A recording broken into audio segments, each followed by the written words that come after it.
everyone, welcome back to my channel and welcome back to the Explained series.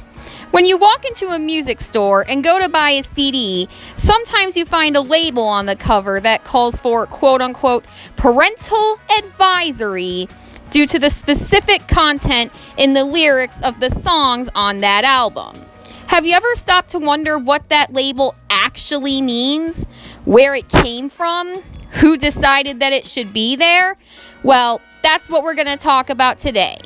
But before we start, I want to remind you to subscribe to my channel to get more video essays about the music industry, including artist analyses and explanations of its logistics, and also essays on business, food, drinks, movies, TV, politics, and more.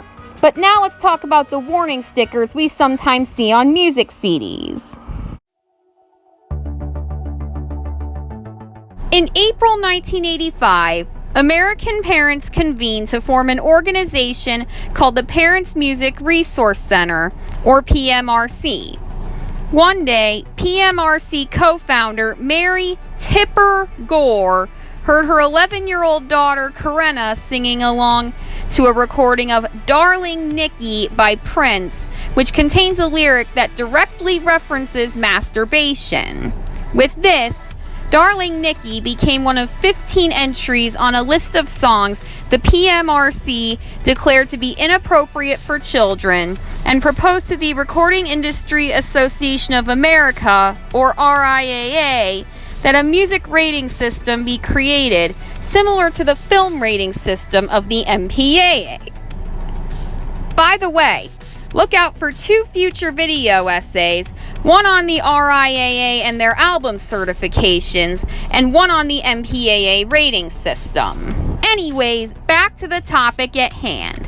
From there was so much fighting between the RIAA and PMRC, in which some musicians got involved, about the kind of warning label that would give both a strong and accurate enough warning of potentially inappropriate content in a musical recording and not border on censorship of the musician in question. The final agreement was that potentially inappropriate recordings were to either have the lyrics printed out on the backside of the packaging or have a label on the front that reads explicit lyrics, parental advisory on the front. You know the black and white warning labels we generally see on music CDs today? Well, they've pretty much looked like that since 1990. At first, this label read explicit lyrics, parental advisory, the reverse of what this label originally read. In 1996, the phrasing on this label would be changed once again, this time to parental advisory, explicit content. Beginning in 2002, with the dawn of compact discs, or CDs, the parental advisory label was accompanied with specifications of content that may be concerning to parents, such as strong language, violent content, and sexual content. In 2011, when music streaming services and online music stores arrived on the scene, these also started to make use of the parental advisory label. Unlike with the MPAA rating system in the film industry, there's not really much of a set, structured, agreed-upon set of guidelines for when and how to use the parental advisory labels. Ultimately, it's up to the record label to decide if and why to place this label on an album. However, it's generally suggested by the RIAA that record labels place parental advisory labels on any album they consider to contain, quote-unquote, strong language or depictions of violence, sex, or substance abuse to such an extent as to merit parental notification. Once an album is given a parental advisory label, the label becomes a permanent part of the album cover. Albums released with this label tend to release a clean version that is censored or eliminates the questionable material altogether.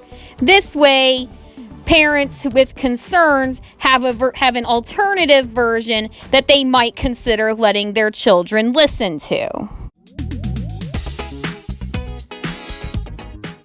In theory, the RIAA's use of the parental advisory label is a pretty good metric for parents to determine what music is and is not appropriate for their children to listen to. After all, no parent wants to find out the hard way like Tipper Gore did when she heard her 11-year-old singing along to the sex lyrics of Darling Nikki. And busy parents don't really have the time to listen closely to an entire CD on their own to check for sexual lyrics or swear words before letting their kids listen to it. But at the same time, the system is far from perfect. It's been widely criticized for its lack of structure and thereby effectiveness. In fact, many parents believe that this is why, at least in their opinion, albums they think are inappropriate for their children do not receive what they believe to be the necessary warning labels, and the albums they feel are perfectly fine for their kids do get that label. Some have even gone so far as to call this label censorship, particularly of the rap and hip-hop genres, which uses a lot of the material such as sex and hard language that so often warrants a parental advisory label. Another criticism of this label is that it supposedly works as a form of reverse psychology. What I mean by that is, when youth see this label on an album, meaning their parents wouldn't want them to hear the music on it, that makes them want to listen to the music even more. But at the end of the day, every parent is going to have different levels and methods of protectiveness, and children have varying sensitivity levels and needs. It depends on things like this, whether or not the parental advisory label is a fair and effective way to determine what kind of music children should and should not hear. Thank you all so much for watching. I hope that after watching this video, you know a little bit more about the parental advisory label you sometimes see on music CDs, how the system works, and what determines whether or not a CD gets slapped with that label. Do you think this system is fair and effective? Let me know in the comments down below. And I'll see you next time for the video I recently advertised on TikTok. By the way, I've changed my TikTok name from @FromLaura's_Perspective to @Laura_Youngblood_Tick_Talk. Follow that TikTok platform to see short videos that serve as an extension of my channel, and of course, subscribe to the channel itself. Bye!